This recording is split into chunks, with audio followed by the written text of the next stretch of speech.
May 26th, 1940. Dunkirk, France. The dawn air is thick with smoke and sea mist. Artillery thunders in the distance, each blast echoing across the dunes. On the horizon, the flames of burning oil tanks rise higher than the church steeples, painting the sky a furious red. Lieutenant Colonel Charles Gordon, Royal Engineers, British Expeditionary Force, stands knee-deep in sand near the eastern edge of the beach. Around him, chaos. Tens of thousands of soldiers stretch as far as the eye can see. Lines of khaki uniforms pressed against the tide, waiting for ships that never seem to come. They'll slaughter us out here, a private mutters, clutching his rifle. Gordon doesn't answer. His face is drawn, eyes fixed on the water. The tide is coming in fast, but the water stays shallow for hundreds of yards. Large ships can't get anywhere near the beach. Men wade out to waist-deep water, hoping for rescue, only to be turned back by gunfire or waves. Overhead, German bombers drone in lazy circles. When their sirens scream, everyone drops flat, hands over heads, as the sand erupts in geysers of smoke and flame. The stench of cordite and salt water mixes with diesel and fear. When the air raid finally ends, Gordon trudges toward a group of Royal Engineers working near a half-submerged truck. One of them, a young sapper named Edwards, shouts over the wind, "Sir, we can't keep loading from the beach. The big ships can't come close enough." Gordon nods grimly. "Then we'll have to bring the beach to the ships." He kneels, tracing a rough line in the sand with a stick. His voice is calm, deliberate. "We'll use what we have. Trucks, planks, crates, anything that floats. We'll build a pier out there." The men stare at him. The idea sounds mad. A pier made of lorries, in open surf, under bombardment? But Gordon's mind is already working faster than doubt. He glances toward the surf, where the tide surges and recedes, and beyond it, the faint shape of a destroyer waiting offshore. If they could just reach it. In the distance, a formation of Stukas begins its descent, their engines screaming like banshees. Gordon stands his ground as the sand kicks up around him. "We build tonight," he says, "or no one leaves Dunkirk." The impossible pier. Night of May 26th, 1940. Darkness descends over Dunkirk like a shroud. The fires from the oil tanks light the night sky, flickering orange against the smoke that rolls in from the sea. Somewhere beyond the dunes, machine guns rattle, and tracer fire arcs like fireflies over the water. Lieutenant Colonel Charles Gordon stands on the wet sand beside a growing pile of wrecked trucks. His engineers, mud-soaked, sleepless, and deafened by the day's bombardment, work by the dim light of lanterns. They move like shadows, voices hoarse and low. "Pull the Bedford up, slowly. Watch the current, damn it, she's drifting. Keep those timbers steady." Each truck, abandoned or damaged by retreating units, is dragged toward the surf by ropes and manpower. The plan is audacious, absurd even. They'll drive the trucks into the sea in a long line, nose to tail, until their roofs sit just above the water. Then, with planks and crates, they'll lash them together to form a makeshift jetty, a mole. The first lorry goes in, its headlights darkened, wheels churning through wet sand until the engine sputters and dies. Waves crash against its sides, rocking it like a child's toy. Gordon wades in beside it, seawater up to his waist. "Secure it here," he shouts over the wind. "Then bring the next one forward." Sappers tie ropes around axles, hammer spikes into the truck beds, and lay wooden planks across the roofs. It's crude, uneven, but it holds. One by one, more trucks follow. Bedfords, Austins, even a captured French Renault. The structure grows outward, truck by truck, into the moonlit surf. Hours pass. The tide rises. Twice, the line nearly collapses when the waves surge too high. A sapper is swept off his feet and pulled under. His body vanishes into the darkness. No one stops. By midnight, the first section of the pier stretches nearly 100 yards into the sea.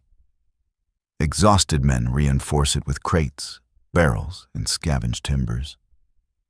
Gordon checks the supports, teeth chattering, hands raw from rope burns. From somewhere inland, the thump of artillery echoes closer. Dunkirk is shrinking by the hour. Just before dawn, a British destroyer creeps toward shore. HMS Havant, signaling with her lamp. "Can you load?" Gordon wipes salt water from his face and raises a flare. "We're ready." The first column of soldiers, Royal Warwickshire men, marches down the beach, boots squelching in the wet sand. They step onto the lorry pier cautiously at first, testing it. The trucks creak and sway under their weight, but they hold. One by one, they move across, silhouetted against the firelight, rifles slung, helmets glinting. When the first man reaches the ship and climbs aboard, a cheer ripples down the line, muted but real. For the first time in days, there's hope. Gordon stands ankle-deep in surf, watching as the pier holds against the tide, the wind, and the war itself. Behind him, thousands more soldiers begin to move. The beach comes alive with motion. Lines of men, silhouettes of wrecks, the distant flash of flares. The impossible pier is working. And by morning, Dunkirk, once a trap, has become an artery of escape. The miracle unfolds. May 27th to 31st, 1940. By sunrise, the sea is a battlefield. Waves roll red with oil and debris, the surf littered with helmets and the blackened hulls of half-sunk craft. Yet, amid the chaos, a single line of trucks stretches from the beach like a defiant scar, Gordon's mole. From dawn until dusk, it never rests. Men move across it in endless streams, Royal Engineers, Guardsmen, French poilus, and even cooks and clerks turned soldiers, all shuffling toward the waiting ships.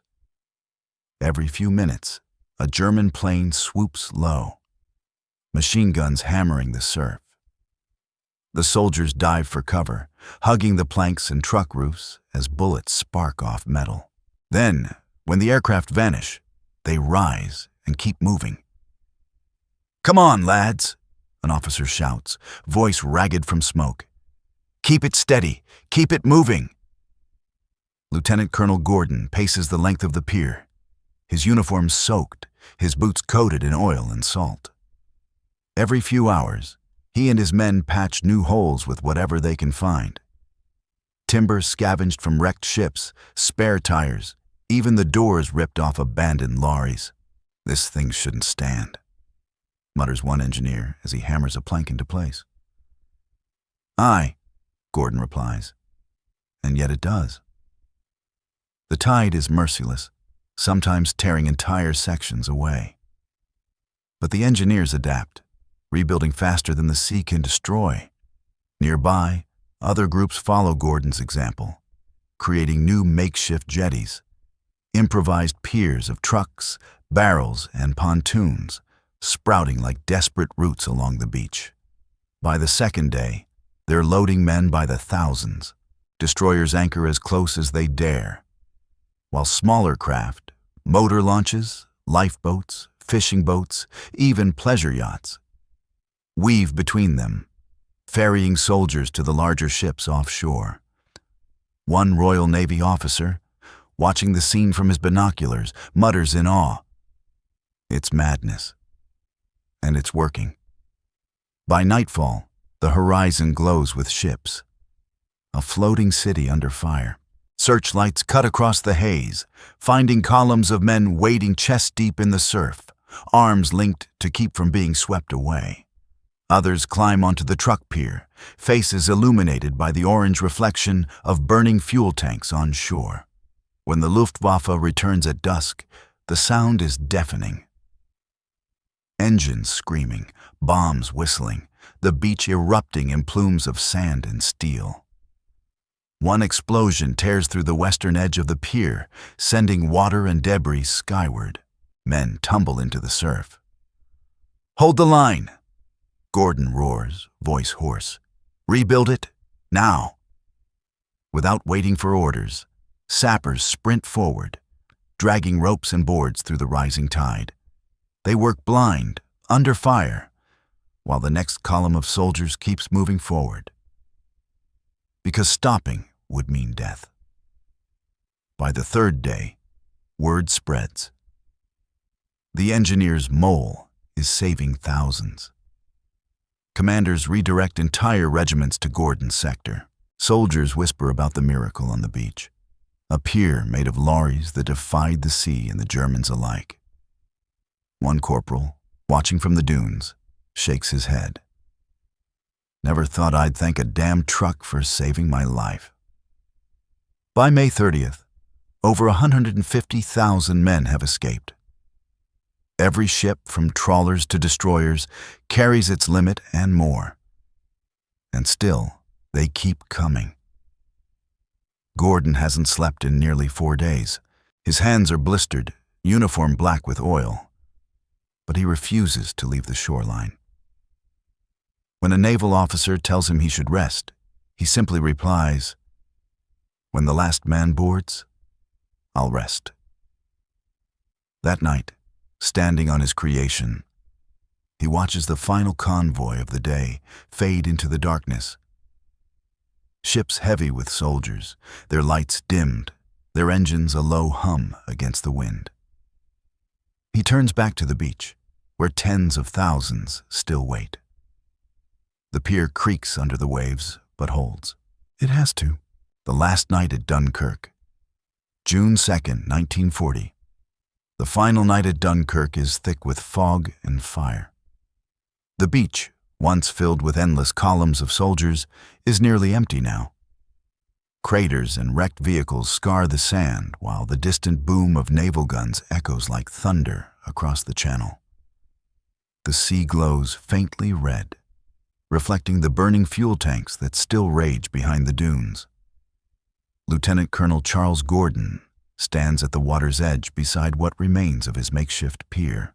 The line of trucks, his impossible mole, is battered and broken, some half submerged, others twisted by the tides. Yet it still stretches into the surf, creaking under the slow rhythm of the waves. Only a handful of sappers remain with him, men who refuse to leave until the last possible ship departs. Their uniforms are torn, faces streaked with soot.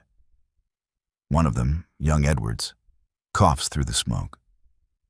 "Sir," he says softly, "they say we've done it. 200,000, maybe more." Gordon doesn't reply at first. He looks out toward the black horizon, where the silhouettes of ships fade into mist.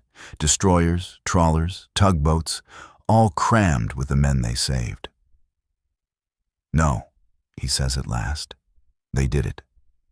We just gave them a way home." A flare arcs into the sky from the western beach, green, then white. The signal for final evacuation. The remaining engineers move down the pier for one last check. Tightening ropes, hammering loose planks, ensuring it will hold even for one more hour. The Luftwaffe returns just before midnight. Searchlights sweep across the sea, followed by the eerie wail of Stukas diving through the fog. Explosions tear through the shallows, sending geysers of water over the battered trucks. The men duck instinctively, gripping the planks. "They're still trying to kill a miracle," mutters Edwards. When the bombing subsides, the engineers rise and carry on. They guide the last group of soldiers across the pier. Royal Navy beach crews and medical orderlies, faces hollow with exhaustion. One officer pauses halfway across, looking down at the trucks beneath his boots. "This thing shouldn't stand," he says quietly. Gordon manages a faint smile. "Aye. But then again, neither should we." By 2 a.m., the beach falls silent. The last launch pulls away, its small engine sputtering toward the final ship offshore. The tide rises higher now, licking the edges of the lorries that once stood proud against the sea.